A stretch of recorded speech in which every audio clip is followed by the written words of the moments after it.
by a number of ways when you build a house. You can control your heating costs by putting a more efficient insulation system in your house, using thicker walls, which are now mandated by code, using, say, a blown-in foam insulation instead of the fiberglass bats that we're all familiar with. Things like that will really help out quite a bit in terms of your heating and cooling costs and a year-round benefit. You can put in low-flow or dual-flush toilets, low-flow faucets. You can do things that will cut back on your water use, which of course also reduces your sewer bill. Typical American right now uses about 80 to 90 gallons of water a day. It's a lot of water. I just looked at my utility bill a couple days ago and I added it all up and I said to my wife, geez, we're using 100 gallons of water a day. And she said, remember, that's a 3-month bill and not a 1-month bill. So it's actually 30 gallons of water per person per day. Pretty good number when you realize that we're not specifically trying to do anything particular to use a whole lot less water, but with things like I said, with the dual flush toilets, plus the fact we don't have any teenagers living at home anymore, that made a big difference too. But it's a way to save money that does not generate a whole lot of cost. A dual flush toilet is probably $100 more than a standard one. It'll only use about 3 quarts of water when you flush it instead of 7. Every little bit helps. Low flow faucet. It doesn't mean you're just going to stand there while a trickle comes out of the shower. It's still a decent shower, but it uses a whole lot less water. So that's one way of saving on your utility bill. Like I said, my sewer and water bill is about $100 every 3 months. I know that there's places where people are paying $250 or even $300. So a significant difference right there. Talking about electric and gas use, like I said, you can control that quite a bit through the efficiency of your heating system, the amount of insulation you put in your outside wall and the type of insulation. These are all things that really pay off. But again, 2 months ago I talked about solar systems and what they can do for you. Let's look at those utility bills and see what they add up to every month. Right now, a typical sewer and water bill might be $75 a month. A typical electric bill maybe $125 a month. Of course, it goes higher in the summer and lower in the winter when you're running the air conditioning. Gas bill the other way around, maybe $150 a month in the winter and $25 a month in the summer. But looking at an average for those 3 or 4 bills, you're looking at probably about $350 a month on a year-round basis. It's your second biggest cost of living in your house, except for right behind what your mortgage costs you, of course, if you have one. So looking at that $350 a month, what would that buy you if you didn't have to spend that money? How much more house could you afford? Well, at today's interest rates, $350 a month would probably buy you almost $50,000 more house. It's a big difference. So the question is there a way you can put money into something else where you could afford more house and have to pay less for utilities? And that's really where the solar system comes in. Right now, a solar system that will handle virtually all of your electrical production for a typical house is probably about a $25,000 bill. The nice thing about today's tax structure is that Uncle Sam will give you back $7,500 of that money at the end of the year as a tax credit. So in reality, you're only shelling out about $17,500 out of your own pocket. Now remember what I said about $45,000 or $50,000 worth of house that you can afford with that money. So now I've spent $17,000 out of that $45,000 by buying you a solar system. You still have $28,000 left now sitting in a pot over here. With that $17,500 that you spent, you no longer have an electric bill, and you also are producing something called Solar Renewable Energy Credits, or SRECs, if you've ever heard that term.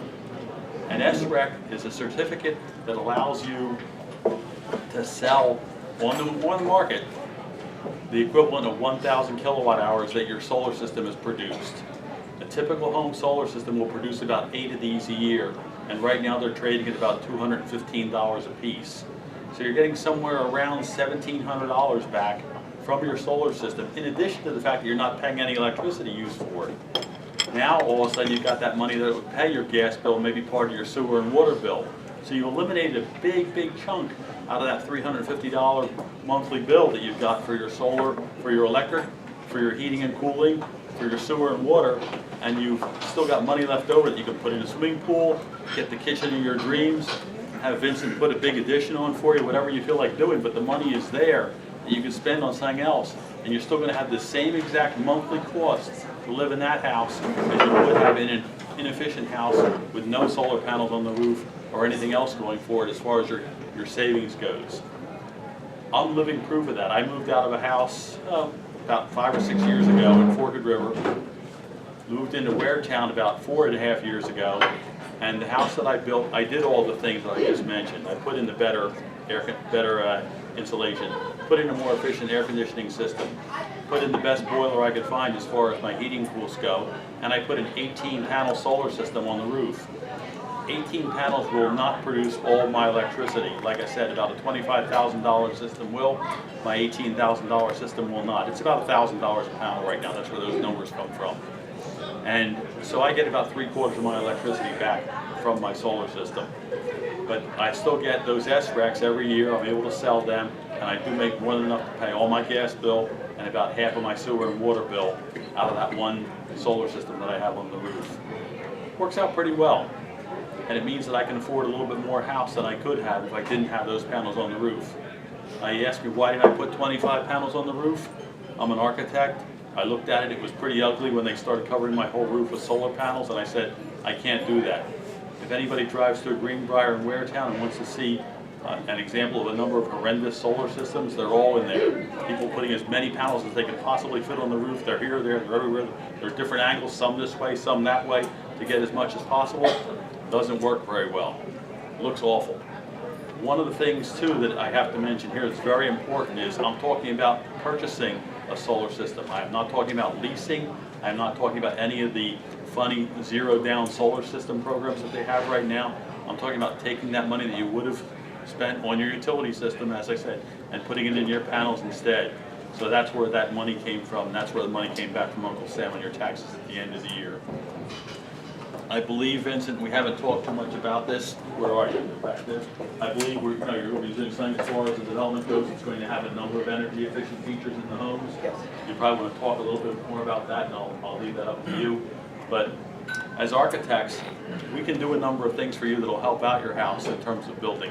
We can design it so that we take advantage of whatever sun angles we can, make the roof more efficient for solar panels, make it the right pitch, give you the right exposure, do the right insulation in the house, try to keep windows off the north side of the house and put them on the east, south, and west where you'll get solar heat gain out of them. There's a lot of things that can be done like that that don't cost you a dime, but will certainly benefit you in the long run.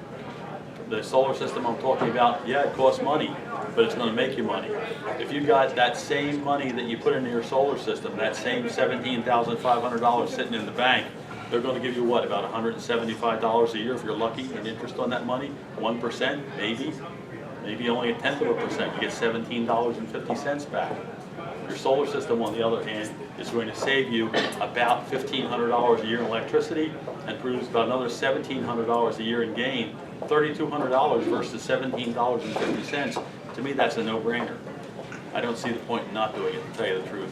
And it's funny because back when my son was in college, which was maybe 100 years ago, he came to me and he said, you know, Dad, I've been looking into this, and I did a report on it in school, and I think you should put solar panels on the roof. And I said to him, no, I said, that's too new, it'll never pay for itself, it won't work, it costs too much to do. And he says, no, look at this, they got this thing called SRECs nowadays, which I just mentioned. What's that called? SRECs? It's SREC, stands for Solar Renewable Energy Credit or Solar Renewable Energy Certificate, either one. But essentially, all I got to do is go on my computer once a month. It'll tell me how much electricity I produce for the course of the month. When I get up to 1,000 kilowatts, I can sell that to somebody who's called an aggregator. He buys from a whole bunch of us and puts them all together and then sells it to a public utility, such as a nuclear power plant or a gas burning plant or something like that, where they buy them and use them to offset their own energy credits. So, and then I get a check in the mail. It's great. Some people tell me I have to pay taxes on that check. Some people tell me I don't. I pay taxes to play it safe, but a lot of people have told me, no, you don't pay taxes on renewable energy credits. You also, by the way, don't pay real estate taxes on your solar system, which is nice. It's up on the roof, but you don't have to pay for it. One more thing, too, and probably all heard talk about how Mr. Trump has now enacted a tax on solar panels to the tune of about 30%. That 30% is not something that gets added onto the cost of your system. It's how much your solar company, your installer, has to pay in addition when he buys a panel. So if he's buying a foreign-made solar panel, all of a sudden the price is 30% higher. But that doesn't mean that it's 30% more for your labor, for the tracks, for the wiring, for the inverter, for all the other parts of the system. So in reality, what I've been told now by my installer is that the price increase is about 5 to 7%. So a $20,000 system is suddenly 21 or 21.5, somewhere in that range. You can't avoid that, but that's the way it is. And again, remember, you're going to get back 30% of that increase as a tax credit for as long as the tax credit stays in place. I understand that they're talking about reducing that tax credit as years go by, so it may drop next year. All I know is what it is right now, and I can't guarantee you what it'll be down the road. But it's really a worthwhile investment. And I'm happy to answer any other questions anybody may have. Yes, sir. What's the effects on your home insurance? None. They'll accept it. They don't raise it. They don't. Nope. They don't care. Nope. No stipulations. I had to just notify the insurance company that it was there. You know, they thought maybe it'd fall off. You know what I mean? I know there's a liability. I know a whole lot of snow fell on me one year when I was shoveling. Right. But other than that, Okay. no difference. The way they're fastened down, they have to guarantee against 125 mile-an-hour wind speed. Yeah. They're not going to part company with your roof. Right. Okay. And they don't weigh all that much. I mean, one guy can easily carry a solar panel, so it isn't like you're suddenly adding so much weight to your roof that you have to worry about it collapsing. How long do they last? Normally. The warranty usually is 20 or 25 years, and production does drop about 1% every couple of years, every 3 years. So in 25 years, you're likely looking at 10% reduction in the solar panel's ability to produce electricity. Are panels the only option? Panels, there's also, I mean, Tesla is now getting ready to manufacture something called a solar roof, which is individual roof shingles. I don't know too much about it. I do know I went online and I priced it, and it was roughly 3 times the price of a solar system for the equivalent production. So it's really a question of whether or not you consider it worthwhile to maintain the look of your house and not have the solar panels. I had them put them on my roof, and I was a typical pain in the neck architect. I want them centered on the windows. I want this one there, that one there, and they did exactly what I wanted, and it came out well. Thank you. What's the effect of the solar panels on a relatively new roof? You actually, a solar company does not want to put a solar panel on an older roof, because at some point in time you're going to have to replace those shingles. However, it's not a big deal to remove them. I mean, they typically put them up in a day nowadays. They're done. So they could pop them off, you could re-roof, put them right back on. They also say that the shingles that are under the panel, of course, will not fall apart as quickly as ones that are exposed to the sun and rain on a constant basis. But you're not going to replace all the shingles right around them. You're going to take the whole thing off and replace them all at one shot. There's one more thing I discovered too about 3 months ago. Squirrels love to nest under solar panels. I discovered a product called Critter Guards, which I had to have put on my roof in Waretown to keep them from getting underneath and chewing on the wires and having a good old time. So it's also a worthwhile investment. If you live in a wooded area especially, it's something that should be done. I have a set of solar panels on the summer home down on Long Beach Island where I did not put the Critter Guards on because there just aren't really any squirrels down there to mount anything. You said yours wasn't a full. Can you do like 25%, 50%? So you have to do a certain amount? You can put as many as you want, but if you get above and beyond what you actually use, you don't get a credit back for the overproduction. It's not like you're suddenly going to get a windfall check in the mail. My system on my house is about 4 years old now, and they are 250 watt panels. So each of the 18, so it's producing a total of, I guess, 4.5 to 5 kilowatts out of all the panels that are there. Nowadays, you can easily get a 330 watt panel for the same price. So you get more production per panel, and it actually gives you a better bang for your buck, so to speak, because you have less roof coverage for the same amount of production. But the production that you get out of it and the panel that you buy is really going to be a function of not just what you want to buy, but also what your installer happens to deal with. I looked around until I found somebody who would get me the LG 330 watt panels before I put a system on my summer home a few months ago. Sounds good. It's really like I said, I thought it was black magic when I first read about it. You know, how you make money out of these? Because well, look at it this way: you buy a Toyota versus a Mercedes. It's going to cost you more to insure the Mercedes, more to put gas in it, more to run it. It's going to depreciate faster, and they both do the same thing. They both ride you around.